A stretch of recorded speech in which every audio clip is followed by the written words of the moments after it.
and welcome back from the other side. I finally get around to film a delivery story for you. On Friday 6 weeks ago, on October 14th, our baby girl Freya was born via C-section. And yeah, now I'm sitting here to talk you through my whole delivery story. I have been asked on Instagram if I could also talk about the C-section and why C-section. I think I will do that in a separate video because that's a bit of a longer story. I've addressed it before in some pregnancy updates, but I will do it again and also kind of talk a little bit about the pros and cons of C-sections and my personal experiences. I think there is well enough things to talk about for a separate video. And yeah, I would say I get started right away. So here we go. For me, the whole delivery story actually started on October 12th for two different reasons. First of all, on October 12th was my pre-appointment at the hospital. So 2 days before the actual C-section. And at the very same time, it was also my last day of work. So basically I went from work life into mummy life, kind of, with like the instant of a lunch break, literally. So I worked until shortly before lunchtime, and then at 12:30 we had the appointment at the hospital. At the hospital I had a meeting with a midwife who did my very first CTG, which didn't show anything at that time. She did draw my blood and she talked me through the whole procedure more in terms of before and afterwards and stuff. Because then afterwards I had a second appointment with one of the doctors who did the C-section. It was one of the assistant doctors, but he did the C-section together with his chief of staff, so that was fine. But he talked me through the actual surgery part and informed me about some risks, which I obviously also had to sign for, that he had informed me about those. He also did very extensive ultrasound again. And then last but not least, I met with the anesthesiologist whom I talked with about my heart condition and certain things, also which I had to know. She had a lot of questions, and yeah, so that's basically what happened on that Wednesday, which took well over 2 hours. So appointment was at 12:30. We were a bit early and went in right away, and I think we were done at 3:45. And then we went home and relaxed, and then Thursday was my only real day of maternity leave without a baby, where I could just relax. I actually did a lot of things around the house and did some last minute cleaning and all this kind of stuff.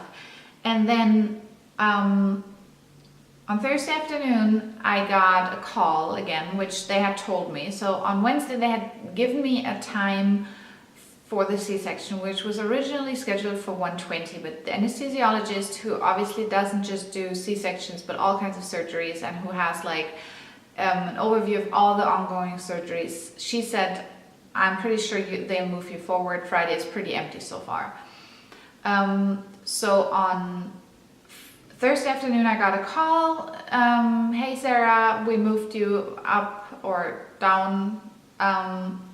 Please be in the hospital by 6:30. Your C-section is now at 8 o'clock in the morning instead of at 1:20, which was kind of nice because I mean I would have been allowed to eat early in the morning if the C-section would have been at 1:20, because you have to stop eating 6 hours before, drinking 2 hours before.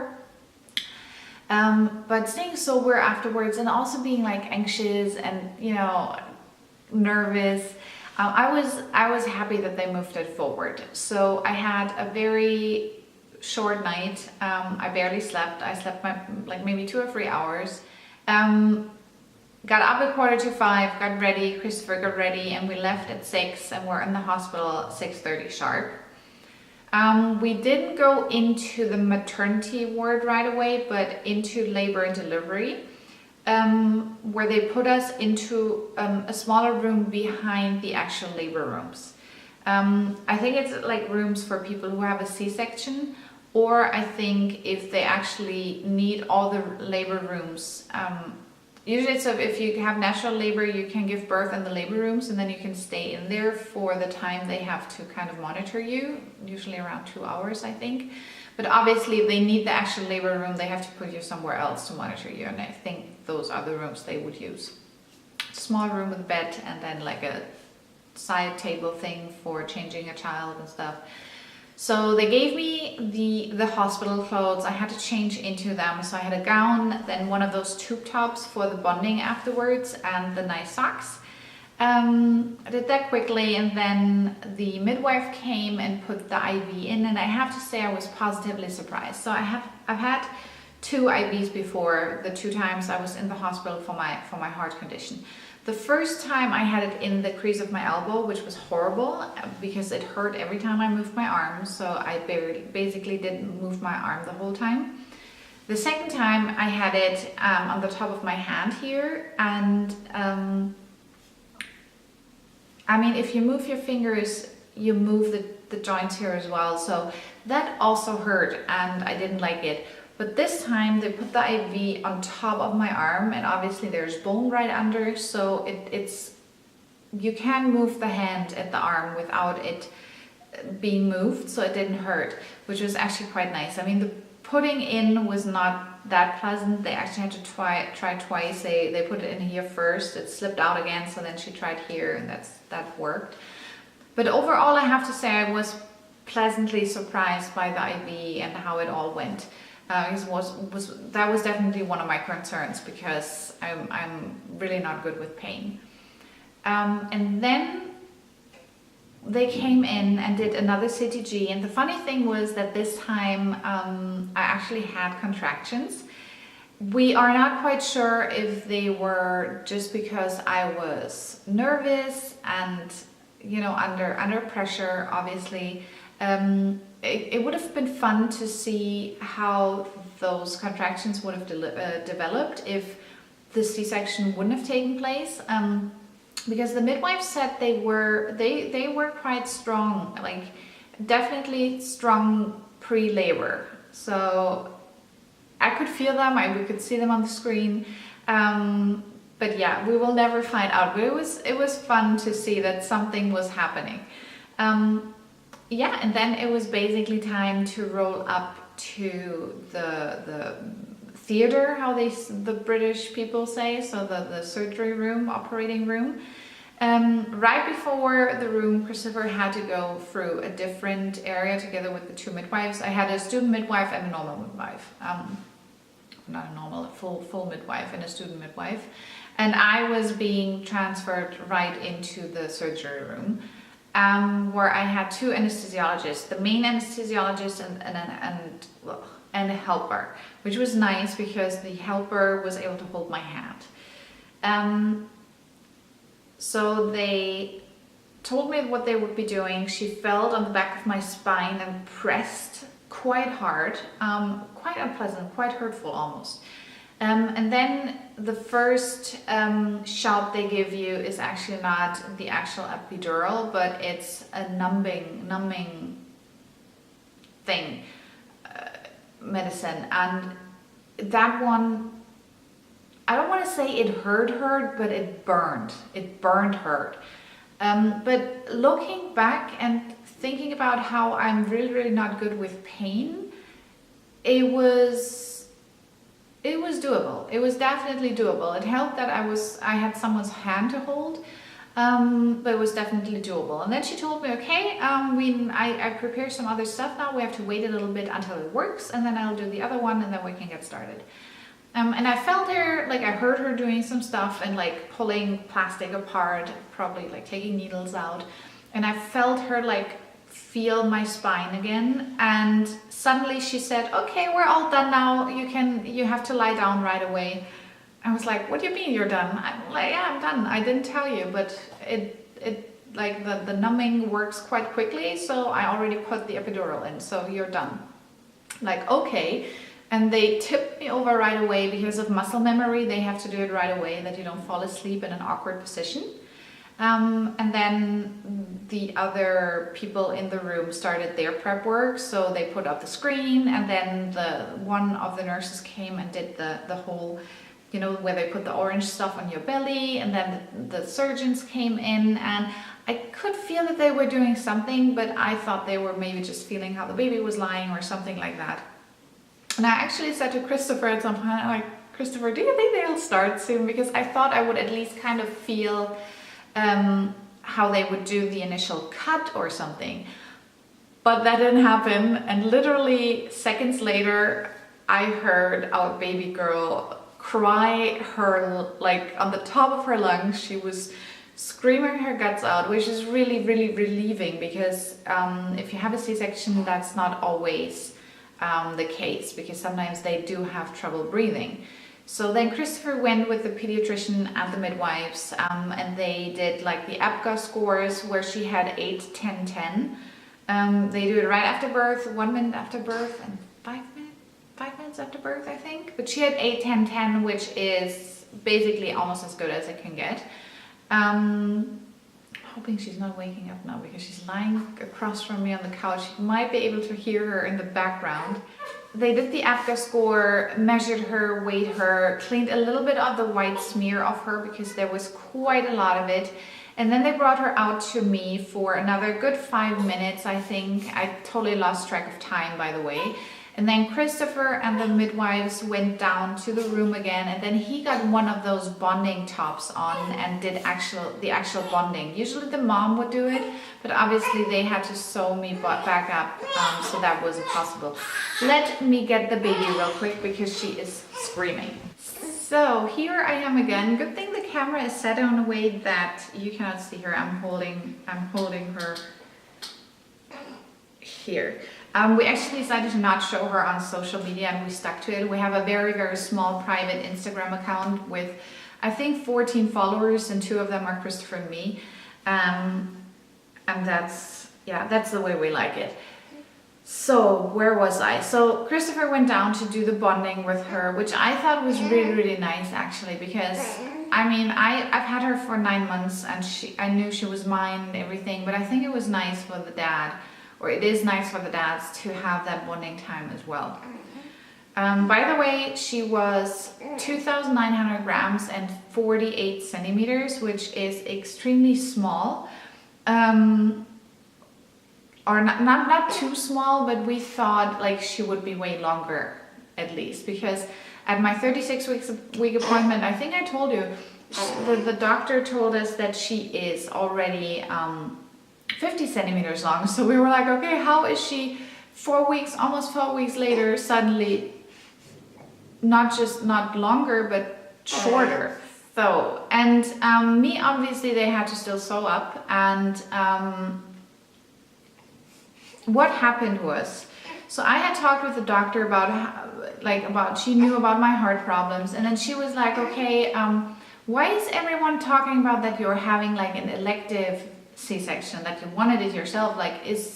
Didn't the cardiologist, is that even for you possible to give natural birth? Like, is it a good idea? And I was like, well, I went to the cardiologist, and he was easy about it, and he was like, yeah, just go ahead. But I didn't feel comfortable with it, so that's why I chose it in the end.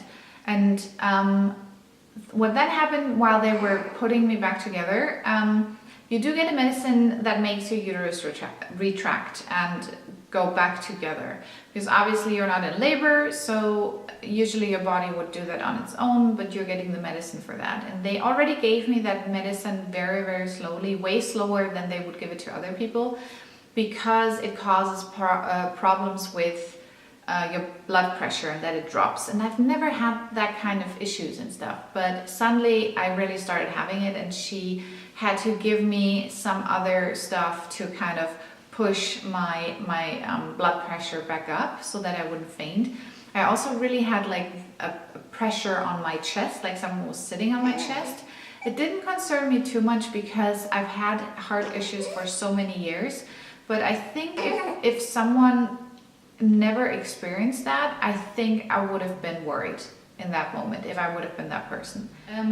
So what happened was, instead of having a normal heartbeat of like 60 to 80, or for me it would be around 100 because I do have an elevated heartbeat, I suddenly started having a heartbeat of around, I think it was between 115 and 140. So she was getting not really concerned about it, but she was like, okay, that's definitely not normal. I have to keep an eye on this, and etc. etc. I'm not even sure if she gave me extra medicine. I didn't have my 6-week appointment with my gynecologist yet. That's going to be in 2 days actually. So hopefully she has a report about the surgery and stuff, because I will definitely ask her about it, because no one ever said anything about it afterwards, because I was fine again afterwards, but during surgery that was definitely something which was a bit of an issue why they put me back together. And then she was like, Sarah, to be honest, looking at how your heart is reacting right now, but she said, Sarah, the selective or elective cesarean was the best thing you could have chosen, because if that would have happened during natural labor, they wouldn't have given you much choice. They would have given you a time frame to deliver naturally, like 30 minutes during the pushing phase or something, and then would have shipped you off to have an emergency C-section, because that development of your heart rate is definitely not normal, and they usually don't take any risks. So and she said there's a pretty high probability that under labor, I mean it's called labor for a reason, that something like that would have happened. And to be honest, the way it now happened, it was super relaxed, everyone was super nice. It was almost a chilled atmosphere in theater. So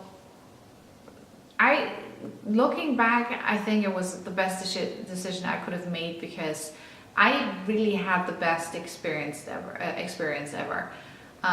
So they got done stitching me up, and then they put me on a new bed, or on the actual bed, rolled me down to that little room where we stayed for another, I don't even know how long. I lost complete track of time. I would say for another hour and a half. And then we went, we were brought to our room in the maternity ward. Yeah, where I then got some food. Christopher got some food. Christopher had a bed next to mine. Yeah, and we just hung out and relaxed and enjoyed having her. In terms of pain afterwards, I can say I had very, very little pain, which I'm very happy about, and which I think I was quite lucky about as well. You do on the first day get quite a little bit of pain medicine, which I think, because you do get it already when you're in surgery. I think that's why she was a little bit tired the first day. But then the second day you still get pain meds, but they definitely decrease the amount of what you're getting. So the second or the third day maybe, I felt it a little bit more, but I was not just allowed but supposed to get up the very same day. So in the evening a nurse came and we walked a few steps into the bathroom where I brushed my teeth. Then I went back to bed. You do have a catheter inside, which is actually quite nice, and not unpleasant at all, because they put it in when you are numb down there, and they took it out the next day, and it was really not bad at all. There's water in it which pumps it up so that it doesn't go out, and the nurse had to take the liquid out first, and then she just pulled it out, and that was it. But really easy. The next day they could also take my the IV out, which was nice as well. And then basically on the Saturday morning at around 10 or 11, I think, I was already sitting in the shower. I mean, I was not taking the shower standing up, and movement definitely hurt a little bit, and it took all a little bit longer, but I moved, I showered, I felt quite well, and that's how it continued the next couple of days. You do have both internal stitches as well as those metal clamps on the outside, which they took out after 5 or 6 days on my last day. yeah, but overall I have to say it was an amazing experience. I would do it like this over and over and over again. Breastfeeding went well, for those who are wondering. She did latch the same day on both sides, and then once again on one side the very same day. Then she became a little bit tired and didn't latch all night, even though I could tell she was hungry, which took me out a little bit. But I had the most amazing nurse who helped me on Saturday in the morning. She stayed with us for almost an hour until she finally latched again and started drinking. Milk came, I think, either on Sunday or on Monday. But that was quite an experience as well, let me tell you. Christopher called me porn star because my boobs got so huge and they hurt so much. But to be honest, after a day or two, they regulated themselves and they're like perfectly back to normal. Obviously, when there's a lot of milk inside, you can still tell from the outside and also how they feel. And then she drinks, and then at some point you can feel the boob is kind of empty of milk, and it's quite a nice feeling as well. Yeah, but breastfeeding has been going very, very well. She has been fully breastfed since day one,